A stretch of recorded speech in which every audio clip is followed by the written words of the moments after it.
Hey guys, welcome back to my channel. Welcome to my channel if you are new. Today I'm really excited. I'm doing my July reading wrap up.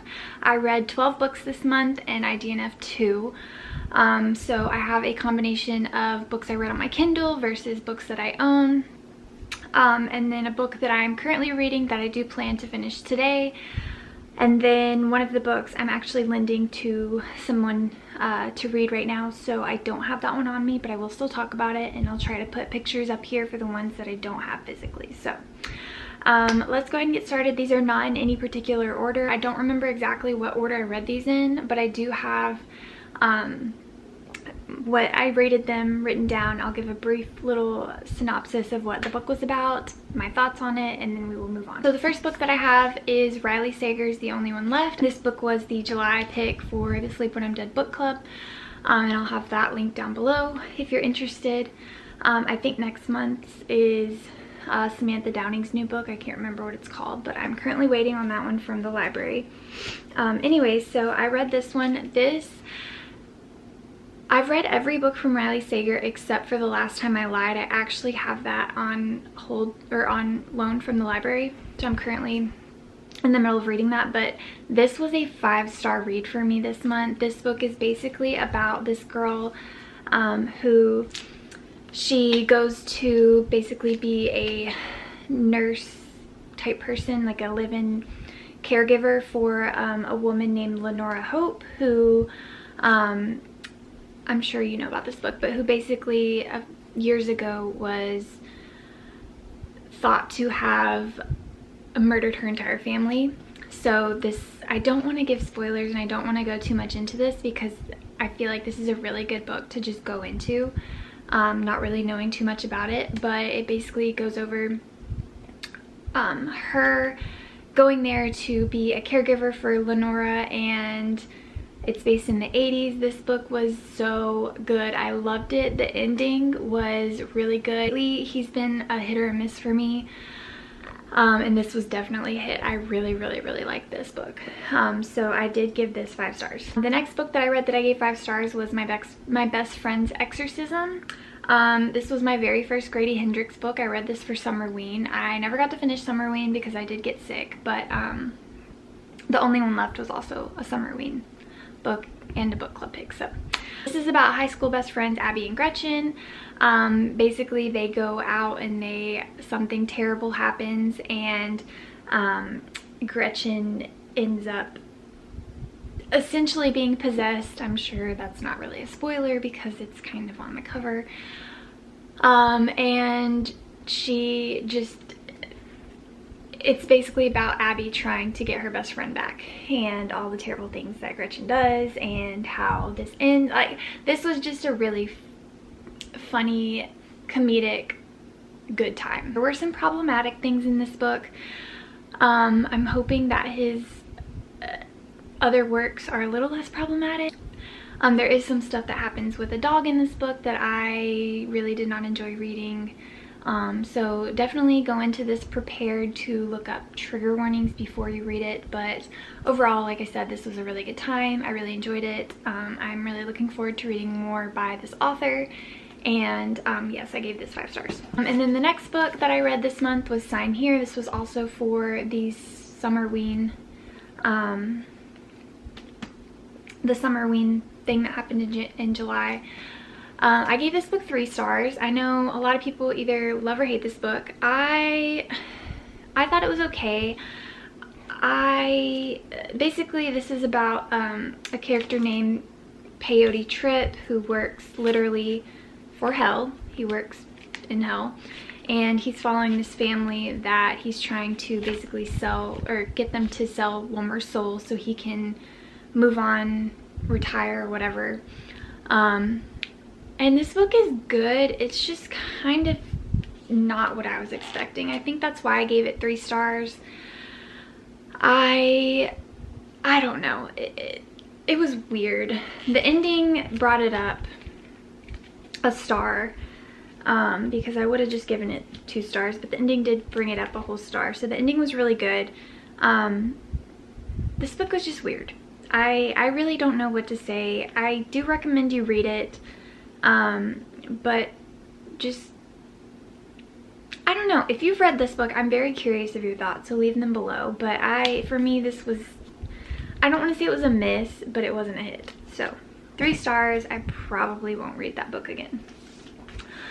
And then I actually just finished the buddy read for Love Theoretically with Read with Dr. B. I'll have her channel down below. Again, I love Allie Hazelwood. I love her writing. Love Hypothesis was a 5-star for me. Love on the Brain was a 4-star. This was also a 4-star.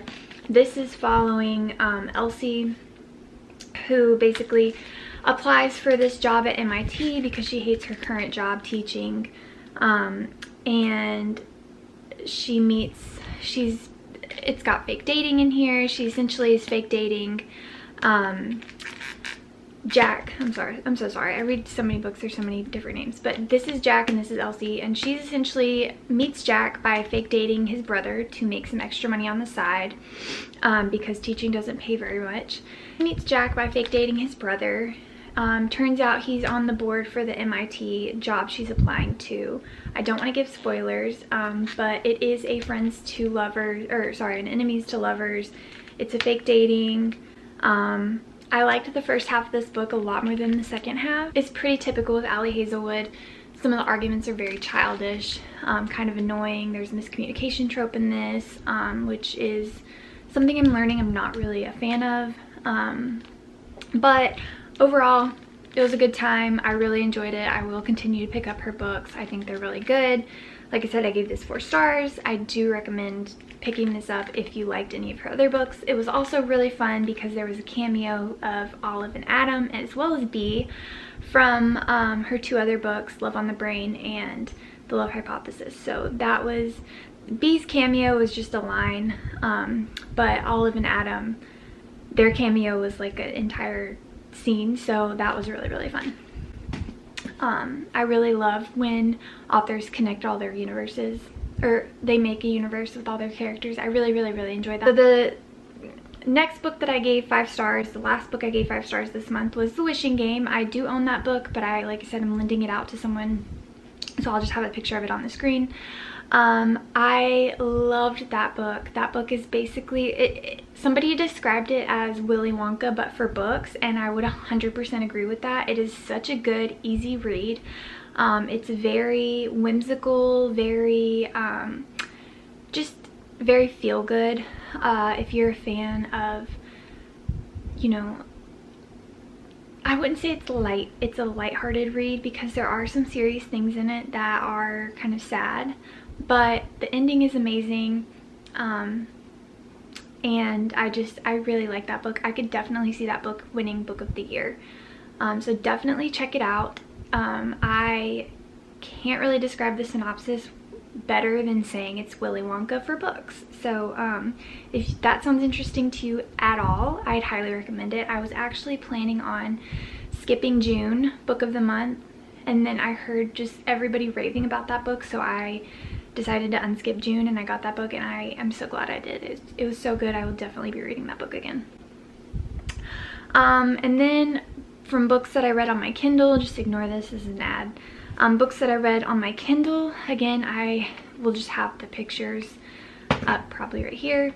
I read Icebreaker. I did DNF Icebreaker at 70%, which is not something I usually do, especially at 70%, but I just could not. I do not understand the hype for that book. It was so cheesy. It was terrible writing. I just felt like every scene in that book was just them doing it, essentially. And there was no plot.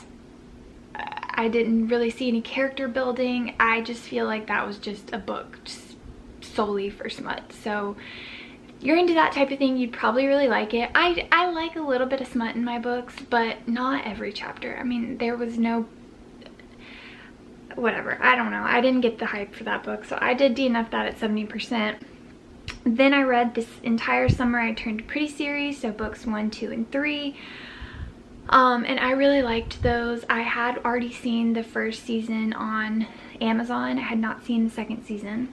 I still actually need to finish that. I really like those books. They're a good time. They're a great great summer read. Yeah, there are some serious things in there. I absolutely loved how it ended. I thought it was so bittersweet. And if you, I'm not going to give a synopsis of those either because I feel like those have been out long enough, but basically it's about a group of friends who grew up together. There's two brothers and then a brother and sister, and they all grew up going to this place called Cousins Beach every summer, and their moms are best friends, and just kind of, you watch them kind of throughout the book series grow up together, and there's some love interest, there's like a love triangle there, and it's really, really good. It's a really good series. It also talks about cancer and death and grieving, and so definitely look up trigger warnings for those as well if you know that's something that is triggering to you. But overall I really like those. I gave every single one 4 stars. And after that I read Drowning from the library.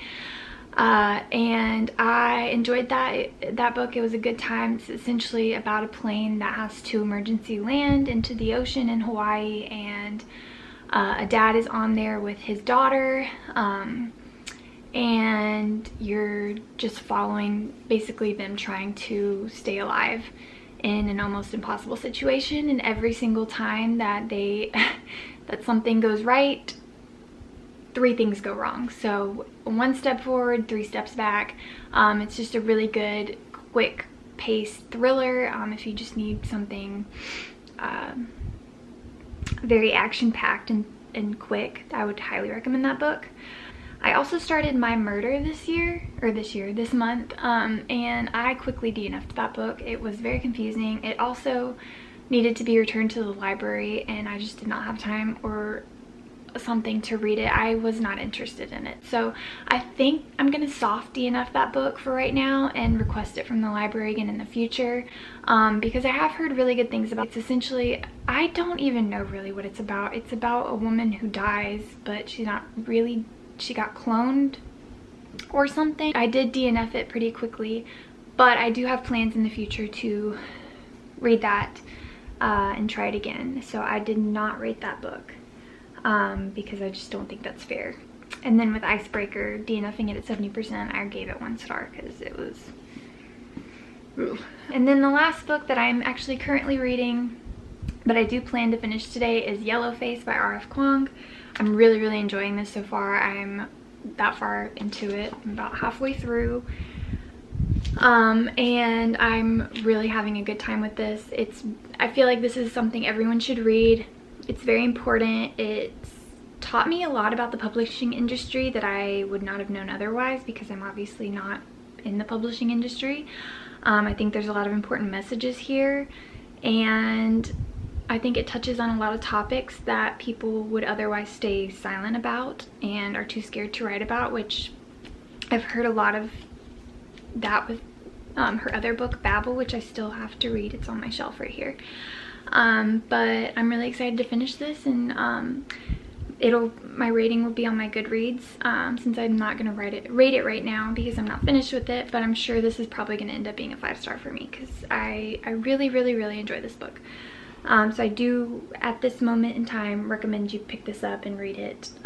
Again, I think it's really important. It's a very interesting story because I should probably tell you what it's about. Basically, it's about 2 authors who are friends. I want to say frenemies, but I don't know. June and Athena. Athena is a author who is a Asian author, and then Juniper, who is a white author. And Athena basically immediately became a New York Times bestseller. She's very, very well off as an author. She's doing very well for herself. Juniper, however, is not. And one night they're hanging out, and Athena ends up dying, and Juniper finds the manuscript for a book that Athena was writing, and she essentially steals it. She takes it and she does change it a little bit to kind of make it her own, but it's a book about Asian history, and as a white woman she publishes it, and it just kind of goes through the whole dynamic of writing about culture that is not yours, and how it's perceived through the publishing industry, through Asian readers, through just the entire process. It's very interesting. So, you know, is it okay for her to have stolen that book? No. Is it okay for her to have written, you know, or published that book as a white author, and she also changes her last name to her middle name, which is Song, which is kind of deceiving a little bit, I think. So it's very interesting. I'm very curious what I'm going to think when this book ends, because the main character, Juniper, you kind of feel sad. You kind of feel sad for her. You kind of feel sorry for her, but at the same time, you also kind of hate her. So because what she did was extremely wrong. It's very interesting. I don't know how I feel about our main character here, but yeah, like I said, I would highly recommend everyone read this book. So I think that is everything that I've read this month. I'm actually currently listening to The Invisible Life of Addie LaRue. You guys know I'm really bad with audiobooks, so it's taking me a while. I was planning on finishing it today, but that is not happening, so I'll probably just include that in my August wrap up, because I do plan on finishing it this week. I just have to really take my time with audiobooks because I just get very distracted. So that will be my August wrap up. I don't feel comfortable including it in my July wrap up because although I did start it in July, I am not even close to being done with it. It's going very slow. So that is my July wrap up. I'm hoping that Book of the Month will drop their books tomorrow and I will film that live for you and have that up this week. But let me know what you guys read in July, if July was a good month for you, if it was not a good month for you, what you think about any of these books. I'm very curious to know what your ratings were, what your thoughts were. July was actually a really good reading month for me. Probably my best reading month of the year so far. So I'm very excited to see what the rest of the year brings. But let me know what you guys read and I will see you guys in my next video. Bye guys.